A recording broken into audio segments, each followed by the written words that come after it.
You see, there is something very curious happening right now. Those who have begun to wake up, those who have started to see through the game, are quietly disappearing. Not with speeches or noise, but simply stepping back, no longer interested in the usual performance.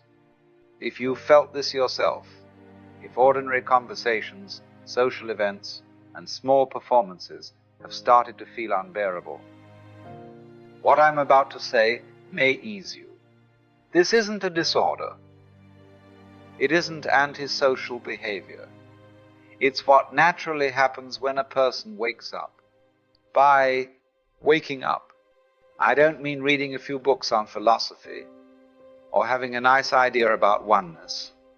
I mean that moment when you suddenly notice that most of what people are doing is sleepwalking.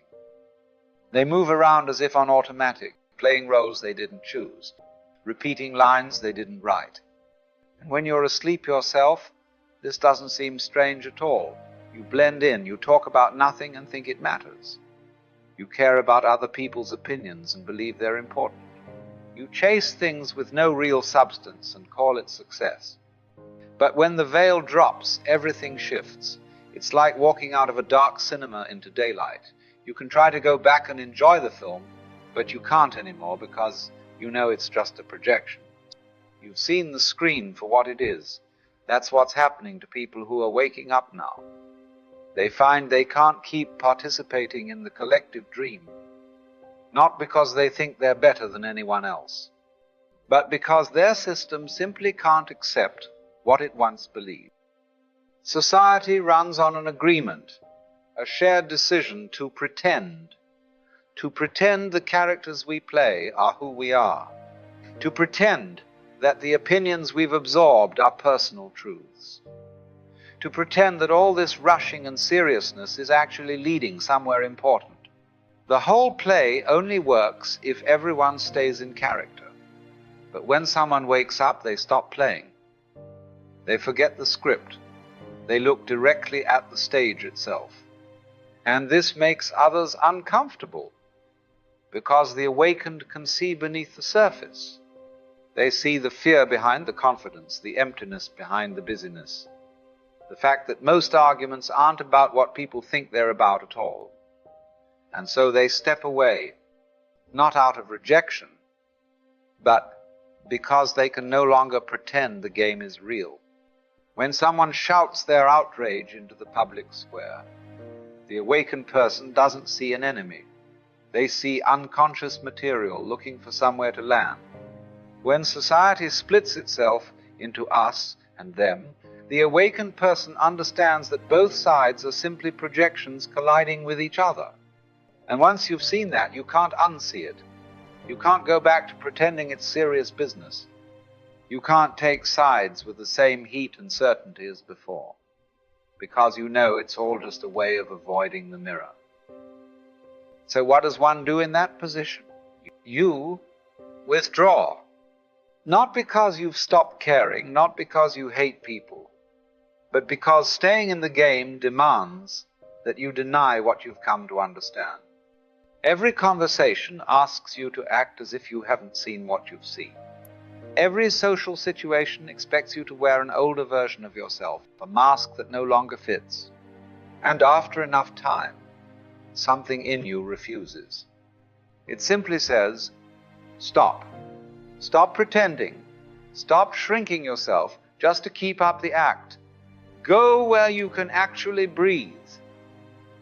And let's be clear, this is not about avoiding life. It's not spiritual bypassing. It's not running away from the world because it's too hard. It's something much simpler and far more honest. It's the recognition that staying in unconscious environments slowly harms consciousness itself. It's like putting a living plant in a dark room. It might survive for a while, but eventually it withers. Being surrounded by people who are asleep isn't just uncomfortable, it's draining. You spend an enormous amount of energy holding your center while everything around you pulls you off balance. You filter out projections. Resist getting swept into emotional currents. and keep your awareness clear while others drift in fog. And no one sees the work you're doing because it's invisible, but it's real, and it costs you energy. Eventually, you realize you're spending all your strength just trying to stay awake in places that keep pulling you back to sleep. And that's when the choice appears. You choose consciousness over belonging, truth over approval, your own clarity over the comfort of being accepted by those who can't yet see what you see. That's when the disappearing begins. The first thing to go is the noise. Social media, for example, becomes unbearable because you can feel its nature. It's a machine built to keep people unconscious. Scrolling, judging, comparing, getting outraged, getting distracted. If you're awake, it's like standing in a river of sewage. So you stop. You log out, you delete the apps, you stop feeding the machine. And without anyone noticing, hours of your life quietly return to you. Then you start leaving social circles, not with resentment, not with grand announcements. You simply stop showing up, because you begin to see that most social spaces are stages. People are performing their lives, performing success, performing confidence, performing happiness, performing their opinions, and you can no longer play that part. Your real self has emerged, and it has no interest in putting on a mask.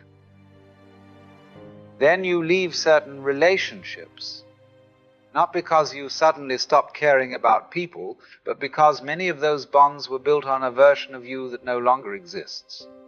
The sleeping version. Once you've woken up, you find there's no shared language anymore. You're no longer living in the same world. They're still speaking from inside the dream, and you're no longer in it.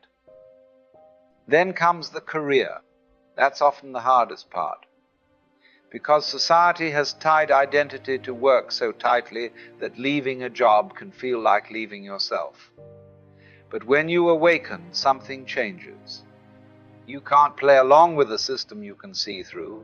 You can't pretend to care about things that don't matter to you anymore. You can't sell your energy to roles that require you to stay unconscious. So, you leave. Sometimes suddenly, sometimes slowly, but you do leave. Because to stay would mean to slowly suffocate the very awareness you fought to bring into being. Now, here's the part most people misunderstand. They think disappearing from the noise means you'll end up isolated, lonely, depressed. But for someone who's awake, the opposite happens. In solitude, the loneliness ends. Because loneliness isn't about being without people, it's about being unseen among them. Aloneness is different. Aloneness is clarity. It's the space where you no longer have to twist yourself into a shape that fits. When the awakened person withdraws, they discover something most never realize. They were never truly with other people in the first place. Physical proximity is not connection. Real connection happens only when consciousness meets consciousness. And when you're awake in a room full of sleeping people, there's no one to meet. But in solitude, away from the noise and the endless performing, you finally meet yourself. Not the version you rehearsed for others, not the mask that was trained to fit into the world, but the living, breathing awareness behind all of that. And that isn't lonely, that is coming home. In that quiet space, you can finally hear your own thoughts without the static of 1,000 other voices. You can feel your own emotions without carrying everyone else's. You can discover what you actually want, what you actually believe, who you actually are. This is what I call the hermit phase. And it's not optional. It's essential. You cannot transform while clinging to every old connection and expectation. A caterpillar does not become a butterfly in the middle of a crowd. It withdraws, it cocoons, it goes silent for a while. And in the same way, awakening requires a period of retreat, not as escape, but as integration. This is when all the unconscious material you've carried for years finally has space to surface, to be seen and to be released. They are healing the damage that came from years of pretending to be someone they were not. They are gathering the strength to stand on their own ground, even when the rest of the world is still asleep. And this is no small task. It is much harder than staying unconscious. Because when you are awake, you lose the luxury of blame. You can no longer project your pain onto others. You can no longer hide from yourself in busyness, noise, or drama. Everything you've buried comes to the surface, and you must face it. No one can do that for you. But here's the strange, beautiful thing. Once you've walked through that darkness, once you've integrated what you've avoided, made peace with your shadow, and found what's real inside yourself, you stop depending on the world for your sense of reality. You stop needing approval. You stop begging for belonging. You no longer need the crowd to tell you who you are. You have something better. You found yourself. And from that place, if you choose to return to society, you return differently. Not to dive back into the noise, but to offer a quiet alternative. You become what I call a border dweller. Someone who stands with one foot in the sleeping world and one in the awakened. You are present, but not absorbed. Available, but not dependent. Engaged, but not entangled. Maybe you help those who are just beginning to stir. Maybe you create art that cuts through the surface and touches something real. Maybe you speak or write in ways that remind others of what they've forgotten. Or maybe you simply live your life so honestly that your very presence becomes a quiet question in the minds of others. Is there another way to be? But you never go back to the old game. You can't. Once you've tasted awareness, you can't return to sleep. Once you've felt your authentic self, you can't go back to performing a part. Once you've seen through the illusion, pretending becomes impossible. Now, some will say, isn't this selfish?